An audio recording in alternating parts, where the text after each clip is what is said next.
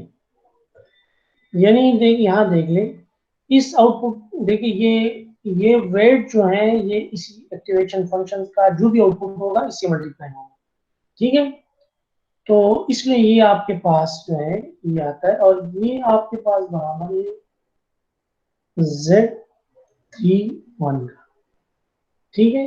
जो अगर आप इसका इस तरह लिख सकते हैं 1 + E माइनस Z31, ठीक है। अल्टीमेटली आपके पास ये इस हाइपोथेसिस से भी आपके पास जो वैल्यू आएगी, अगर आप लॉजिस्टिक रिग्रेशन को यूज कर रहे हैं तो या 0 होगा या 1 होगा, या वो जो आपको जो परसेंटेज देगा उसी के मुताबिक थ्रेशोल्ड पे फर्क के फिर आप बताएंगे कि दिस इज इक्वल टू 1 और दिस इज इक्वल टू 0, ठीक है। तो ये आपके पास हो गए, इस तरह आप इसको प्रोसेस करते हैं, और इसको कहते हैं, इसी प्रोसेस को कहते हैं, आप यहाँ से स्टार्ट हो जाते हैं और आप यहाँ तक पहुंच जाते हैं, इसी को कहते हैं फॉरवर्ड प्रोपेगेशन। इसको क्या कहते हैं? Forward propagation.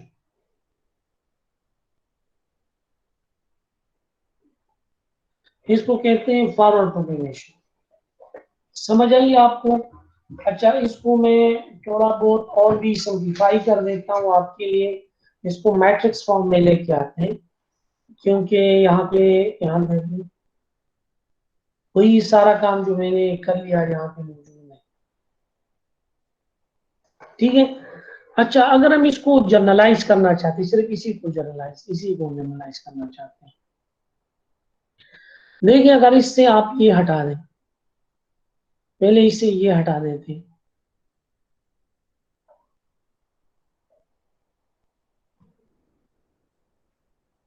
जनरलाइजेशन की तरफ आ जाते हैं,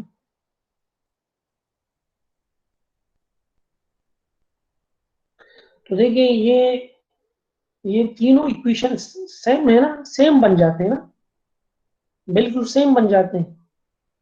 यहां से आप ये भी हटा दें तो हम लिख सकते हैं कि A2 इक्वल टू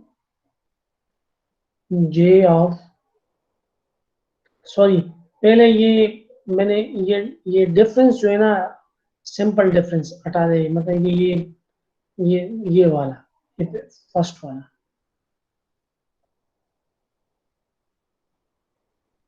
सबका ये हटा दे।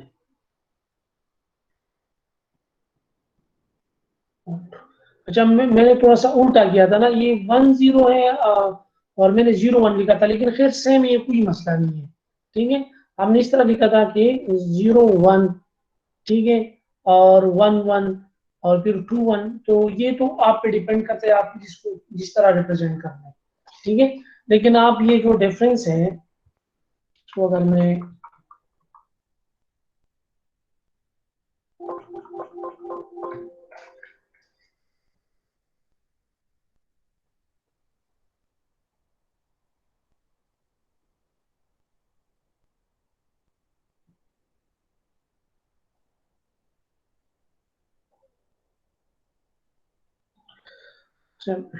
सिर्फ आप इसको रिप्लेस करें, मैंने लिखा था 0 1 और 1 1 और 2 1 और 3 1, आप इसको उलट करें बस, बाकी एक ही चीज है, सिर्फ रिप्रेजेंटेशन मैंने डिफरेंट लिखा था, लेकिन ये डिपेंड करता है आप पे कि आप इसको जिस तरह लिखते हैं।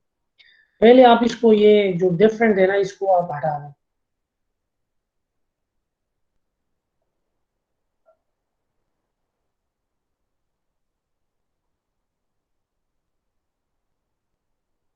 ठीक है, और यहाँ पे आप इसको हटा दें, तो ये आपको किस तरह देंगे? अब देखिए ये सारा एक इक्वेशन बनता है, देखिए इक्वल टू G ऑफ,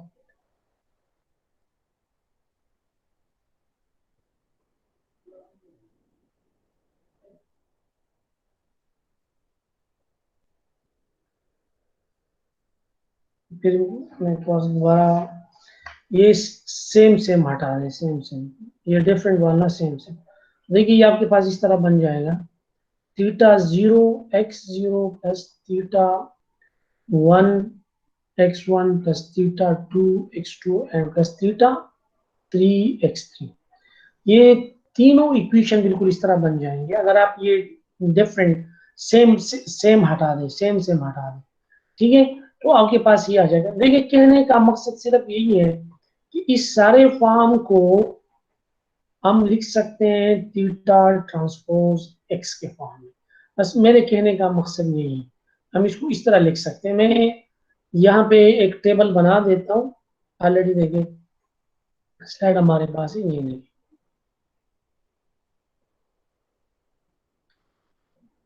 इस तरह की नोटेशन लगाते हैं। देखिए थीटा नोटेशन आप पे डिपेंड करता है कि आप 0 1 लिखते हैं या 1 0 लिखते हैं। चलो जो स्लाइड के अंदर है तो उसी उसी को फॉलो करते हैं। मैंने यहाँ पे जो लिखे हैं मैंने उल्टा लिखा है, बस ये उल्टा करो फिर वही चीज बन जाएगा, ठीक है ना। इसको आप क्या करें, उल्टा करें तो ये बन जाएगा, नोटेशन इस तरह के बन जाएंगे। आप लिखते हैं 1 0 1 1 1 2 1 3 और आपके पास है 2 0 2 1 2 2 और 2 3 और 3 0 3 1 3 2 और 3 3। ठीक है, ये आपका हो गया, इसको 1 1।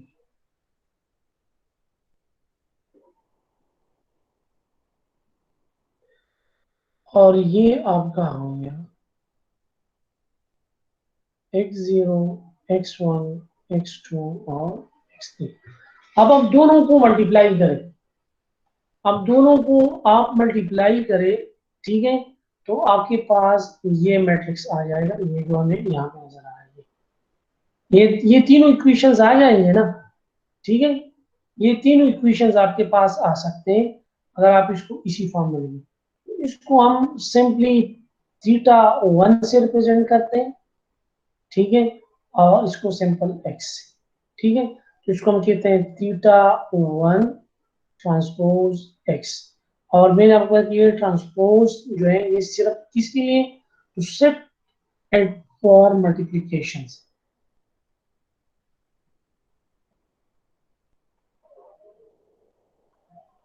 देखिए ये बात जो मैं आपको बता रहा हूँ ये मैं आपको इम्प्लीमेंटेशन कोडिंग के लिहाज से बता रहा हूँ ताकि कोडिंग में आपके लिए आसानी हो कि कोडिंग में आप इसको इस तरह कर सकते हैं।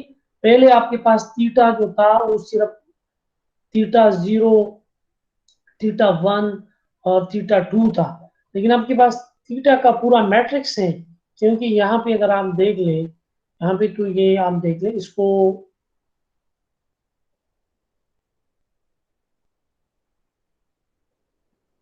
यहाँ पे अगर आप देख लें तो ये पूरा आपके पास एक मैट्रिक्स है, ठीक है ना,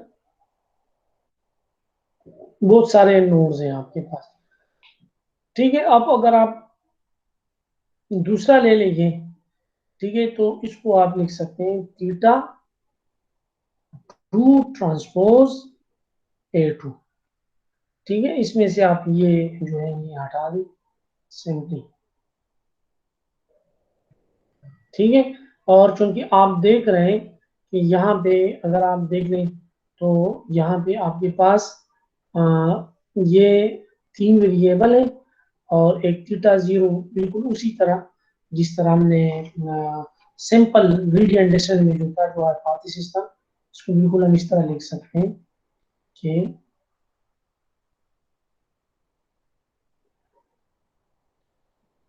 सॉरी 3 0 3 1 3 2 3 3 और मल्टीप्लाइड बाय थीटा 0 अभी 2 था, थीटा 1 2, ठीक है। तो इसमें से आप क्या करें, आप इसको इस तरफ लेके आए या इसको इस तरफ लेके आए, फिर इसको आप रिप्रेजेंट करते हैं A3 से और इसको आप रिप्रेजेंट करते हैं 2 से, तो इसको आप इस तरह लिख सकते हैं, थीटा 2 ट्रांसपोज A3, ठीक है, जो आपके पास बराबर है Z3 का।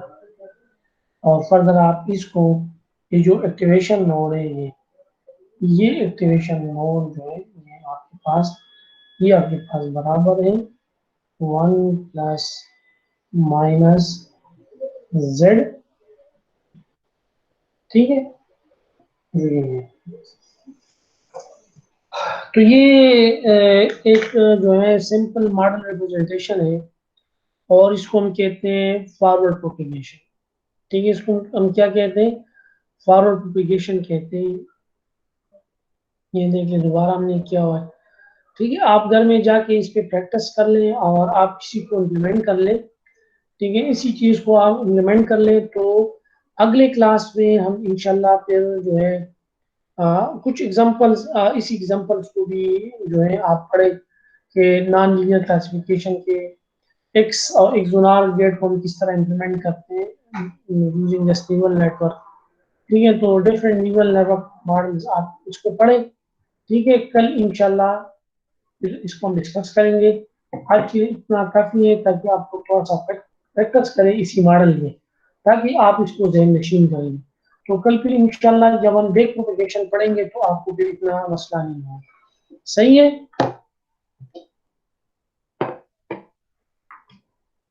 क्या ख्याल है आप लोगों का?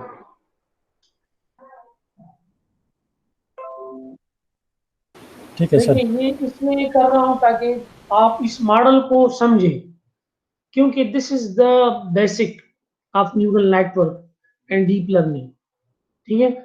और ये डीप लर्निंग में हम इसको फुली कनेक्टेड लेयर कहते हैं, ठीक है। वहां पे कन्वोल्यूशनल लेयर थोड़ा सा डिफरेंट होता है, लेकिन फुली कनेक्टेड लेयर बिल्कुल इसी तरह काम करते हैं जिस तरह हम यहाँ पे हमने देखा है। इसका जो फॉरवर्ड प्रोपेगेशन है बिल्कुल इस तरह काम करता है, ठीक है। आपने लीनियर रिग्रेशन पढ़ा, आपने देखा लॉजिस्टिक रिग्रेशन पढ़ा। अब देखिए आप, अब पहले हमारे पास एक लॉजिस्टिक रिग्रेशन का एक हाइपोथेसिस होता था, अब हमने बहुत सारे हाइपोथेसिस को मिलाया है एक न्यूरल नेटवर्क के फॉर्म में। समझ आई ना आपको? जी सर, प्रैक्टिस कर लेंगे इंशाल्लाह समझ आ जाएगी सर। जी सर। जी हाँ, सर, जी सर। तो मेरे ख्याल में आज के लिए इतना काफी है ना? बस काफ़ी है सर आज के लिए। चलो ठीक है, प्रेजेंटेशन को मैं आप कर देता हूँ। रिकॉर्डिंग भी आप कर लीजिए सर।